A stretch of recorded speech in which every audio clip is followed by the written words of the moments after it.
খাদিজা বলছে, দয়া রাসূল গো, তোমার জুব্বাটা দিয়ে যদি আমার কাফরানটা হয়ে যায় তাহলে আমার মনে শান্তি, মনে হয় কবরের আযাবটা আমার হালকা হয়ে যাবে।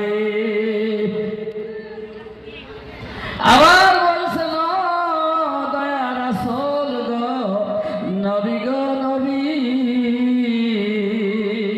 আমাকে যখন কবরের মধ্যে থোয়া হবে রাসূল গো, আপনি আমার শিতানের মধ্যে দাঁড়ায় থাকবেন।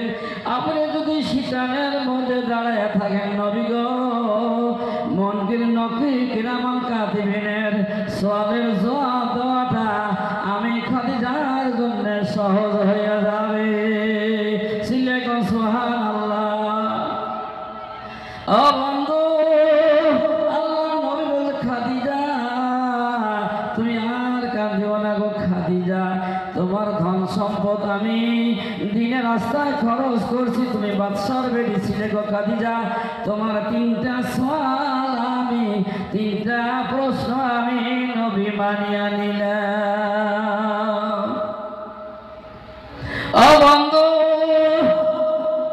আল্লাহর নবী সাল্লাল্লাহু আলাইহি সাল্লাম যখন খাদিজা রাদিয়াল্লাহু তাআলা আনহার জন্য কবর খনন করছে, দয়ার নবীর শরীর মোবারকটা, এই নূরানি চেহারাটা কবরের মাটির দুই সাইডে লাগাইয়া দিয়া রে বাবা বলছে, কবরের মাটি রে,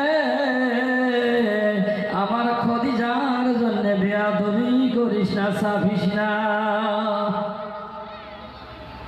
ও বন্ধু, কবর এমন একটা জায়গা বাবা, আপনার আমাকে, আপনাকে আমাকে দিনে রাতে ৭০ বার আহ্বান করিতেছে। ও বন্ধু, খাদিজা রাদিয়াল্লাহু, ফাতিমা রাদিয়াল্লাহু তাআলা আনহাকে যখন কবরের মধ্যে রাখে, আবু জাহল গাফফারি বলছেন, কবর তুমি হুঁশিয়ার হয়ে যাও রে কবর, কবর তুমি হুঁশিয়ার হয়ে যাও, তোমার বুকে আজকে এমন একজন মহিলাকে রাখা হইতেছে রে কবর, যিনি হলেন দয়া রাসূলের বেটি মা খাদিজা রাদিয়াল্লাহু তাআলা আনহা। আবার বলছেন, কবরের মাটি তুমি হুঁশিয়ার হয়ে যাও, এমন একজন মহিলাকে রাখা হইতেছে রে কবর, যিনি হলেন ইমাম হাসান হুসাইনের মা। ও কবর তুমি হুঁশিয়ার হয়ে যাও, এমন একজন মহিলাকে রাখা হইতেছে রে কবর, যিনি হযরত আলী করিমুল্লাহ ওয়াজহুর স্ত্রী। সিলেকন সুবহানাল্লাহ। ও বাবাজিরা, কবরের জবান খুলে গেছে, কবর আওয়াজ দিয়ে বলছে, আনা বাইতু তুর, আনা বাইতু সুলমা। এই আবু জাহল গাফফারি, তুমি আমাকে চেনো, আমাকে আল্লাহ কি হিসেবে বানাইছে।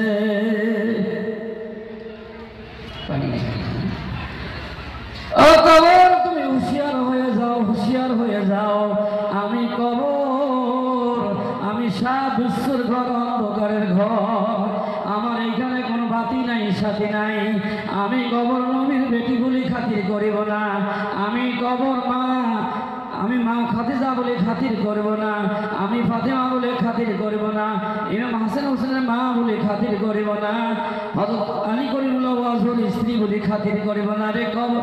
ও আবু জাহল গাফফারি, জানিয়ে নাও, শুনিয়ে নাও, এই কবরের মধ্যে যারা নেক আমল নিয়ে আসবে তাদের জন্য আমি কবর স্বাগতম দিব, সম্মান দিব। আর যারা বদ আমল নিয়ে আসবে, যত বড় ধনী হোক, রাজ্যপতি হোক, রাষ্ট্রপতি হোক, মুখ্যমন্ত্রী হোক, নবীর বেটি হোক, যা কিছু হোক, আমি কবর তাকে খাতির করিব না।